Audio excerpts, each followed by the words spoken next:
道离风台哦，一只扫向高雄、屏东到恒春半岛，有袂少老一辈人讲，三道离甲1977年的风台赛罗马路线是真相像。当年的赛罗马伫高雄头16架强风，造成真严重的灾情，是真侪老高雄人的一场噩梦哦。咱特别请上映来为咱解破这两个风台。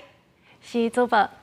解破新闻有力度有深度，观众朋友大家好，我是尚莹。这两天大家拢咧讨论这三道离的路线有影是真蹊跷。甲40几年前，也就是1977年的7月，这个赛罗马的风台是真相像。咱来看这张比较图，赛罗马伊当初时呢是中度的风台，本地是向西边咧行，也毋过来到巴士海峡的时阵，煞越上北，落尾是伫高雄登陆，了后是伫台中来出海。迄当阵，即个赛罗马伊的暴风圈是扫过规个台湾南部地区，受灾是上界严重的，拢总是有37个人死亡，12个人失踪。迄当阵，即个灾害损失是有几60亿。咱再来看即马即条三道离风台伊的路线呢，嘛是共款，是向西边咧行，了后来到巴士海峡的时阵，佮开始爬上北。因为即个三道离风台呢，伊是行了真慢，目前伊的时速是敢若89公里尔，所以气象署是一直拢咧修正伊的路线甲定录的时间。